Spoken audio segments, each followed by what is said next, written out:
qualité d'un Vladimir Poutine qui est, et je me tourne vers l'historien M. Bocoté, qui est en fait dans le monde d'avant. Il utilise les narratifs d'avant.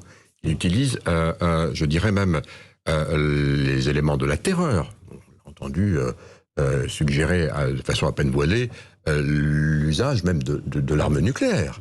C'est quand même pas rien. Pour justifier, non pas pour maintenir un équilibre, comme ceci avait été plus ou moins bâti, conçu, mais pour justifier de son intervention et de demander effectivement ce que personne ne bouge.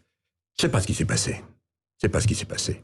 Alors bien sûr, et je veux le dire aussi à nos téléspectateurs et à nos auditeurs, il ne s'agit pas pour nous en Europe et pour nous Occident, c'est ça dont il est question, de dire qu'on va se battre avec des sanctions contre des chars.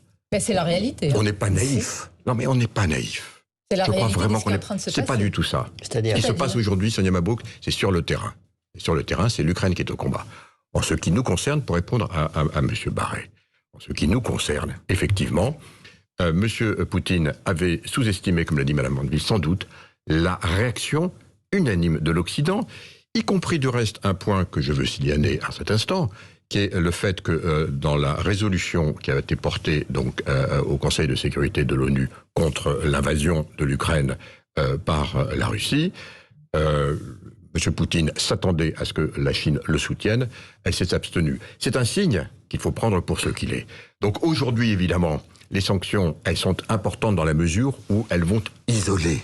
Oui, mais isoler dans combien la de Russie. temps, mais ça va commencer. Elles sont à moyen terme, long terme. Même si c'est l'arme, dit-on, financière atomique, elles prendront le temps qu'il faut. Alors que nous sommes, bien sûr, mais Sonia Mabrouk, vous savez, on est aussi dans un monde où la finance anticipe.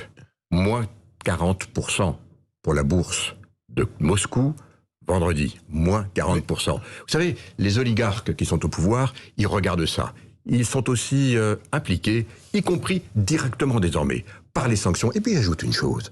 À partir du moment où vous figurez sur une liste de sanctions, y compris c'est une première, parce que là aussi, c'était pas gagné, je tiens à le dire. L'Europe unanime a décidé nommément de mettre sur les sanctions et M. Poutine et son ministre des Affaires étrangères, M. Sergueï Lavrov. Ça veut dire qu'effectivement, désormais, ils sont dans la chaîne, y compris dans la chaîne de responsabilité, y compris dans la chaîne de responsabilité au regard de ce qu'ils font en ce moment en Ukraine.